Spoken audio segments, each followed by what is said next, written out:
कहा तो आपसे कि पीडीए की लड़ाई में जो आ गया साथ उसका स्वागत किया जाएगा। उत्तर प्रदेश में 2027 के विधानसभा चुनाव के लिए वोटों की लामबंदी की जोर आजमाइश शुरू हो गई है। अखिलेश यादव ने 2027 में होने वाले विधानसभा चुनावों की तैयारियों की समीक्षा के लिए लखनऊ पार्टी कार्यालय में अपने सभी लोकसभा और राज्यसभा सांसदों के साथ बैठक की। इस दौरान अखिलेश यादव ने अपने सांसदों को 37 जिताएंगे 27 के नारे के साथ सियासी टास्क दे दिया है। लेकिन बिहार में तेजस्वी यादव की हार और महाराष्ट्र में एआईएमआईएम के उभार के बाद समाजवादी पार्टी की चिंता भी खुलकर सामने आ रही है। दरअसल सपा सांसद रमाशंकर राजभर के एक बयान ने नई चर्चा को जन्म दे दिया। सपा सांसद रमाशंकर राजभर ने अपने बयान के जरिए एआईएमआईएम के साथ गठबंधन के संकेत दिए। मैंने कहा तो आपसे कि पीडीए की लड़ाई में जो आ गया साथ उसका स्वागत किया जाएगा।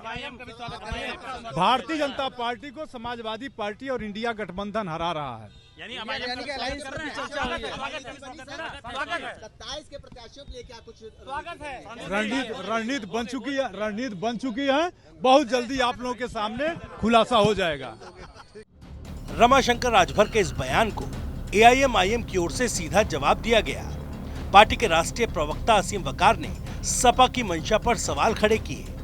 असीम वकार ने कहा कि ये लोग मीडिया पर तो हमारा स्वागत करते हैं, लेकिन जब हम घर जाते हैं तो हमारे मुंह पर दरवाजा बंद करते हैं, हमें जलील करते हैं। अगर इनकी बात सच है तो अपने बॉस अखिलेश यादव जी से कहें कि हमें बकायदा दावतनामा भेजें। रमाशंकर जी, सबसे पहली बात तो आप हमें स्वागत पब्लिक में आकर कर रहे हैं, मीडिया में कर रहे हैं, लेकिन आप ऐसा स्वागत करते हैं, आप ऐसे मेहमान नवाज हैं कि पहले आप हमें घर बुलाते हैं मीडिया में बयान जारी करके, और उसके बाद में जब हम आपके घर जाते हैं तो आप हमें बेइज्जत करते हैं, हमें जलील करते हैं। आप हमारे मुंह पर अपना दरवाज़ा बंद कर देते हैं, दरवाज़ा ही नहीं खोलते। तो सबसे पहली बात तो अगर आप दिल से हमारा स्वागत करते हैं तो आप सिर्फ एक सांसद हैं, 37 सांसदों में से एक। लेकिन आपके बॉस जनाब अखिलेश यादव जी से अगर आपकी सिलसिले में बात हुई है और आपका बयान अखिलेश जी की मर्जी अनुसार है, तो यही बयान आप अखिलेश यादव जी से कहलवा दीजिए कि वो स्वागत करते हैं हमारा। हम अपना स्वागत करवाने के लिए तैयार हैं। आप हमें बुलाइए घर, हम आपकी दावत पे आने के लिए तैयार हैं। लेकिन ये गलत बयानी जो आप कर रहे हैं पब्लिक में, आपने मैसेज जारी कर दिया, आपने बयान जारी कर दिया कि एमआईएम का स्वागत है। जनता समझेगी कि आप हमें स्वागत कर रहे हैं, और जब हम जाएंगे तो आप हम पर दरवाजा बंद कर देंगे। तो आप ये मैसेज दे रहे हैं कि साहब हम आना नहीं चाहते, आप हमें बुला रहे हैं। तो गलत बयानी मत कीजिए।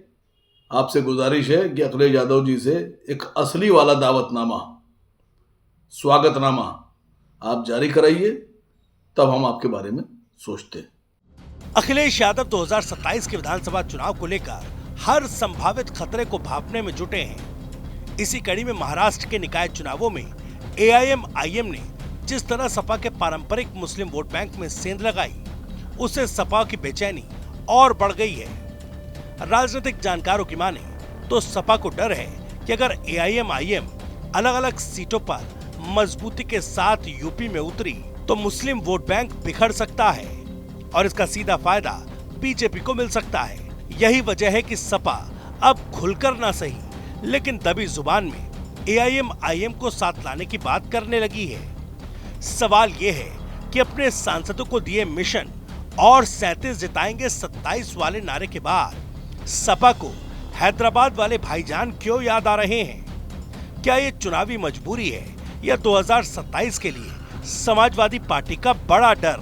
सवाल ये भी, क्या अखिलेश यादव एआईएमआईएम को सम्मानजनक साझेदारी देने को तैयार होंगे? कुल मिलाकर 2027 से पहले मुस्लिम वोट बैंक को लेकर सपा की चिंता छिपी नहीं है। बिहार और महाराष्ट्र से मिले संकेतों के बाद यूपी की सियासत में नए गठबंधन और नए टकराव तय माने जा रहे हैं।